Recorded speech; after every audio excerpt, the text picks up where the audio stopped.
师兄，是，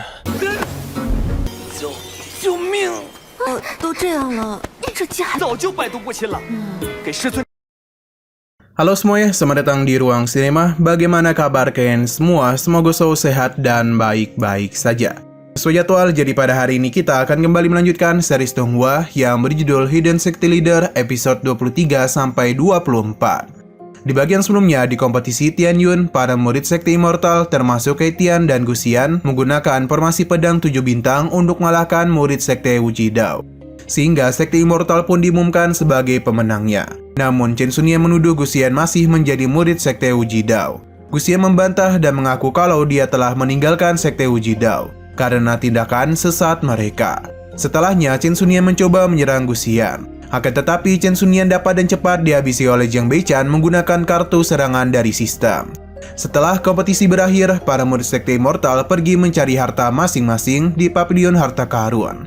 Selanjutnya, para murid sekte melakukan penerobosan kultivasi di ruang latihan, melawan kembaran jahat dari diri mereka sendiri. Ini dilakukan untuk meningkatkan kekuatan dan kualitas sekte mereka. Pada saat yang bersamaan, terlihat Chu Sangseng berhadapan dengan hati iblisnya. Terlihat kalau Lin Xuan berhadapan dengan hati iblisnya, sampai-sampai dia itu harus melukai dirinya sendiri untuk mengalahkan hati iblis. Sekarang kita akan melanjutkan episode terbarunya. Selepas Lin Xuan menusuk tubuhnya sendiri untuk melemahkan hati iblisnya, dia itu langsung menghabisi hati iblisnya tersebut.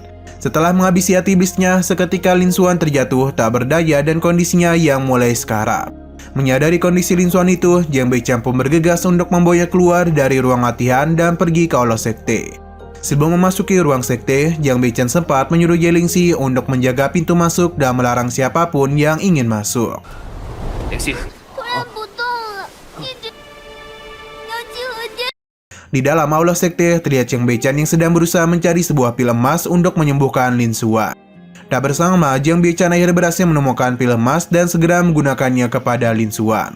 Merasa panik karena Lin Xuan tidak kunjung sembuh, Jiang Beichan mencoba memanggil sistem dan meminta pertolongan kepadanya. Sistem menjelaskan bahwasannya energi vital dan darah Lin Xuan terlalu mengering. Sehingga untuk menyembuhkannya, dia itu harus mendapatkan dorongan dari esensi dan darah untuk menembus pembuluh darah. Tanpa berlama-lama lagi, Jiang Beichan langsung menggunakan esensi darahnya dan meneteskannya ke mulut Lin Xuan. Selepas meneteskan esensi darahnya dalam waktu yang cukup lama, Lin Xuan akhirnya kembali tersadar. 大师兄，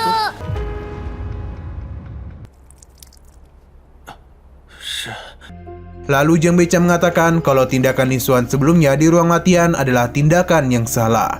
Jiang Beichan juga menjelaskan bahwa kultivasi adalah tentang latihan untuk membuat seseorang menjadi lebih kuat, bukan malah latihan sampai menewaskan diri sendiri. Pada saat itu, Jiang Beichan seketika merasa lelah dan tak berdaya. Oleh karena itu, Jiang Beichan menyuruh Lin Xuan untuk merenungkan perbuatannya, karena Jiang Beichan ingin beristirahat lebih dulu. Mendengar ucapan gurunya, Lin Xuan pun mulai mengakui kesalahannya dan langsung meminta maaf kepada Jiang Beichan. Di waktu yang sama, terlihat Wu Xuanyu, Guxian, dan yang lainnya sedang berkumpul di pintu masuk aula sekte. Mereka nampak begitu khawatir dengan kondisi Lin Xuan dan terus memaksa Geunfu agar mengizinkannya masuk ke dalam aula sekte. Namun Geunfu melarang mereka, karena Jiang Beichan telah memberikan sebuah perintah yang tak dapat dilanggar. Setelah beberapa saat, Lin Xuan akhirnya keluar dari aula sekte. Lantas teman-temannya pun langsung menanyakan kondisinya. Lin Xuan memberitahu kalau kondisinya sekarang sudah mulai membaik berkat Jiang Beichan dan menggunakan esensi darahnya. Lin Xuan mengaku telah berbuat salah dan kesalahan itu pasti akan mengecewakan Jiang Beichan. Mendengar ucapan Lin Xuan, Geunfu berpikir kalau Jiang Beichan kini sedang beristirahat total. Meskipun Jiang Beichan adalah seorang ketua sekte terkuat, namun dirinya tidak akan dapat menahan rasa lelah setelah kehilangan esensi darahnya. Merasa khawatir dan Jiang Beichan, para muridnya pun mulai mencoba menawarkan sebuah obat-obatan spiritual untuk membantunya. Mulai dari Jahong yang menawarkan sebuah akar naga, Wang Loli dan obat spiritual tingkat 2 berupa buah permelion, Wu Xuanyu dan obat spiritual tingkat 3 yakni wolfberry merah. Namun seluruh obat spiritual yang ditawarkan itu ditolak oleh Geunfu, karena obat-obatan itu tidak akan dapat menyembuhkan Jiang Beichan. Menurut Geunfu, obat-obatan spiritual tidak akan efektif untuk membantu Jiang Beichan. Satu-satunya cara efektif adalah dengan memberikannya sup ayam. Setelah menyimak penjelasan dari Geunfu, Hetian langsung menarik Geunfu dan mengajak Wang Loli untuk membuat pil. Sedangkan yang lainnya diminta untuk membuat sup ayam. Beberapa saat kemudian terlihat Ge Yunfu, Hetian, Wang Loli sedang berada di ruang alkimia untuk membuat sebuah pil. Ketika itu Ge Yunfu memberikan arahan kepada Wang Loli untuk mengipaskan ke arah tungku setiap 2 tarikan napas. Sambil mengipas ke arah tungku, Ge Yunfu juga menyuruh Hetian untuk memasukkan bahan-bahannya. Baru saja memasukkan bahan-bahan itu, secara tiba-tiba saja terjadi sebuah ledakan yang membuat kekacauan di ruang alkimia. Di sisi lain nampak Xiao Hong dan Gu Xian sedang berada di taman binatang roh untuk mencari seekor ayam. Pada saat itu, Xiao Hong begitu terkejut ketika melihat ayam-ayam yang ada di sana. Pasalnya, ayam-ayam itu telah berevolusi karena menyerap terlalu banyak energi spiritual. Melihat ayam-ayam itu, Xiao Hong dan Gu Xian pun menjadi begitu ketakutan dan bergegas untuk kabur. Sewaktu salah satu ayam sedang mengejar ke arah Gu Xian, dia pun segera melepaskan sebuah serbuk. Akibatnya, serbuk itu berhasil membuat ayam ini jatuh pingsan. Namun nahasnya, serbuk itu juga sempat mengenai Xiao Hong. Lantas, Gu Xian pun menjadi begitu panik dan bergegas mencari cara untuk menyadarkannya. 救命！ 都这样了，这鸡还……早就百毒不侵了，给师尊。 Kembali ke ruangan alkimia. Di sana terlihat Ge Yunfu, Wang Loli, dan Hetian yang baru saja menyelesaikan permunian pilnya. Lalu Ge Yunfu menyuruh Wang Loli dan Hetian untuk terus menyimpan pil itu dan memberikannya kepada Jiang Beichan setelah dia tersadar. Setelah itu, Ge Yunfu juga sempat meminta mereka berdua untuk memberitahu Jiang Beichan kalau mereka berdualah yang membuat pil itu, tanpa melibatkan dirinya. Ucapan Ge Yunfu itu tentu saja membuat Wang Loli dan Hetian merasa curiga. Akan tetapi, curigaan itu terhapuskan karena alasan Ge Yunfu yang cukup masuk akal. Singkat waktu di aula sekte, terlihat Su Xuanyu yang sedang menghidangkan sebuah sup ayam kepada Jiang Beichan. Pada saat itu, Jiang Beichan menjadi begitu terkejut ketika melihat hidangan sup ayam yang warnanya begitu merah dan bau almond yang begitu pahit. Awalnya, Jiang Beichan mengira kalau indera penciumannya sedang rusak karena sedang merasa lelah. Namun usut punya usut, bau almond pahit itu ternyata berasal dari pil buatan Wang Loli dan Hetian. Sebenarnya, Jiang Beichan sama sekali tidak mencicipi pil dan sup ayam buatan muridnya karena bentuknya yang cukup buruk. Akan tetapi, agar tidak membuat para muridnya kecewa, Jiang Beichan terpaksa menyicipi kedua-duanya. Hingga pada akhirnya, pil dan sup ayam itu langsung membuatnya muntah sampai jatuh pingsan. Setelah itu, Jiang Beichan nampak kembali tersadar di lautan jiwanya. Dan di sana, Jiang Beichan mendapatkan sebuah misi dari sistem. Misi itu berupa perintah secara khusus untuk memberikan latihan kepada para muridnya. Hadiah yang akan didapati jika Jiang Beichan mendapatkannya adalah Qi dan darah. Namun jika gagal, maka Jiang Beichan harus dipaksa untuk kembali mengkonsumsi pil busuk buatan para muridnya.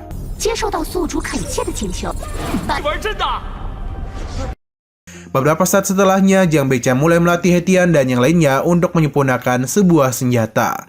Jiang Beichan kemudian menyuruh para muridnya untuk menyegel kekuatan spiritual mereka dan pergi ke ruang permunian, lalu mereka harus menyempurnakan sebuah besi halus dalam batas waktu 3 jam. Tanpa berlama-lama lagi, Hetian dan yang lainnya langsung pergi memasuki aula permunian senjata.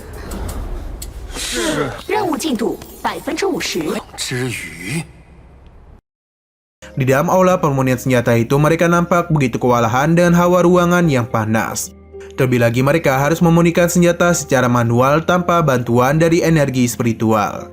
Ketika Hetian sedang memunikan senjata, Jiang Beichan bertanya apakah ada sesuatu yang disembunyikan olehnya. Jiang Beichan nampak sedang merasa curiga. Ia yakin kalau ada dalang di balik permunian pil busuk yang ia cicipi sebelumnya. Merasa takut dengan gurunya, mau tak mau Hetian terpaksa mengatakan kalau kejadian sebenarnya mengenai bantuan dari Ge Yunfu dalam proses pembuatan pil tersebut.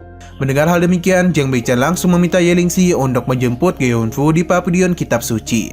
Agar Ge Yunfu tidak merasakan curiga, Jiang Beichan menyuruh Ye Lingxi untuk membohongi Ge Yunfu. Setelah beberapa saat setibanya di pavilion kitab suci, Ye Lingxi mulai berteriak mengatakan bahwa Ge Yunfu sedang dicari-cari oleh Jiang Beichan untuk diberikan sebuah penghargaan. Ucapan dari Ye Lingxi benar-benar ditelan mentah-mentah oleh Ge Yunfu. Oleh karena itu, dia pun langsung pergi menemui Jiang Beichan.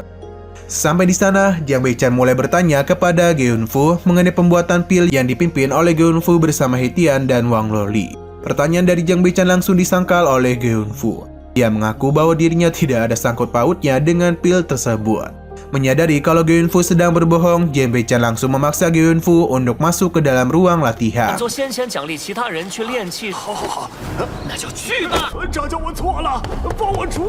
Ketika berada di dalam ruang latihan, kita bisa melihat kalau hati iblis Geunfu adalah Li Liuxuan dan beberapa wanita yang pernah dihianati oleh Geunfu. Sehingga Geunfu pun menjadi sangat ketakutan hingga pada akhirnya dia tak dapat berbuat apa-apa dan hanya dapat menerima tekanan dari hati iblisnya. Di waktu yang sama, secara tiba-tiba Jiang Beichen mendapatkan peringatan dari sistem bahwa Chu Shangsheng, He Tian, dan Zhao Hong sedang sekarat. Mendengar peringatan itu, Jiang Beichen pun bergegas pergi ke ruang pemurnian senjata.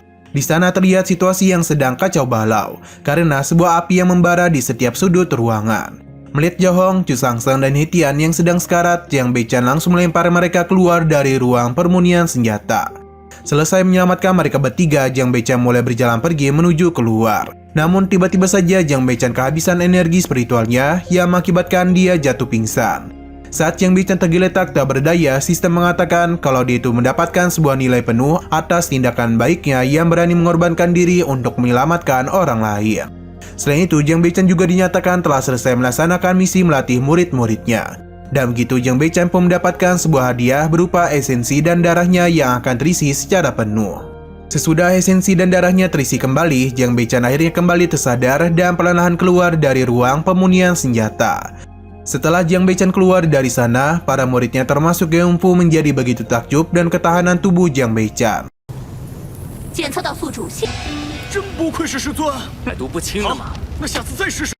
Pada keesokan harinya di salah satu pavilion bernama Pavilion Tianji, terlihat seorang penetua agung dari aliansi Tiandao bernama Yong Qinsu sedang bertemu dan tetua Pavilion Tianji bernama Wu Tianqi.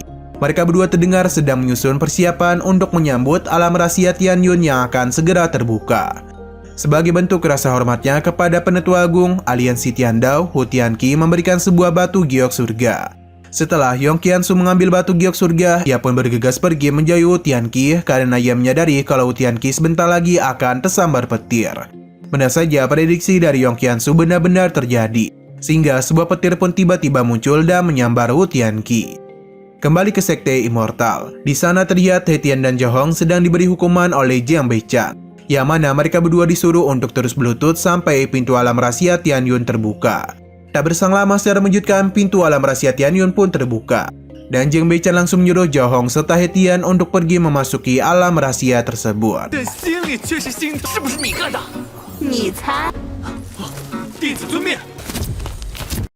Di sisi lain nampak Wu Tianqi dan Long Qianxi yang sedang membriefing 3 muridnya sebelum masuk ke dalam alam rahasia Tianyuan. Mereka bertiga ternyata diperintah oleh Wu Tianqi untuk menghabisi seluruh murid Sekte Immortal yang mereka temui di alam rahasia Tianyuan. Setelah mendapatkan perintah, ketiga muridnya itu pun mulai pergi menuju alam rahasia Tianyuan. Namun secara mengejutkan mereka bertiga tidak dapat menembus portal tersebut. Melihat kejadian itu, Yong Qianxi berpikir kalau hal tersebut bisa terjadi karena seseorang telah mengubah portal yang seharusnya menjadi pintu masuk menjadi pintu keluar. Lalu Yong Qianxi mencoba menggunakan penglihatannya untuk mencari portal jalur masuk dan mendapati kalau jalur masuknya ada di Sekte Immortal. Atas perintah dari Wu Tianqi, Yong Qianxi pun mencoba untuk mencari tahu letak keberadaan dari Sekte Immortal. Akan tetapi Wu Tianqi tak dapat melakukannya dengan penglihatannya itu karena adanya sebuah larangan milik Sekte Immortal. Bahkan Wu Tianqi sempat mencoba melakukannya secara berulang, namun hasilnya tetap sama. Salah satu murid menunjuk ke suatu arah yang mana di sana terdapat sebuah portal masuk ke alam rahasia Tianyuan. Tanpa berlama-lama lagi, Wu Tianqi dan para muridnya pun bergegas pergi menuju portal masuk tersebut. Namun sayangnya belum sempat masuk, tiba-tiba saja mereka terkena sebuah serangan dari Geunfu yang membuat mereka terpental.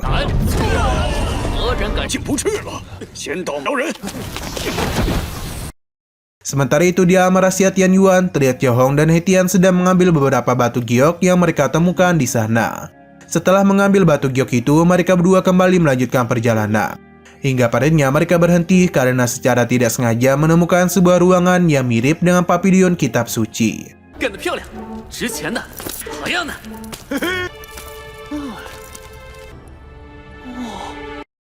Nah, sayang sekali episode pada hari ini pun harus bersambung dulu. Oke, sekian dulu pada video kali ini. Untuk video selanjutnya akan segera hadir. Jadi bagi kalian yang ingin mengikuti series ini, langsung saja klik subscribe dan aktifkan loncengnya. Terima kasih yang sudah menonton video sampai habis. Jika kalian suka pada video ini, klik like dan share ke teman-teman kalian tentang channel ini. Dan ditunggu aja kelanjutannya. Oke, sampai jumpa di video selanjutnya.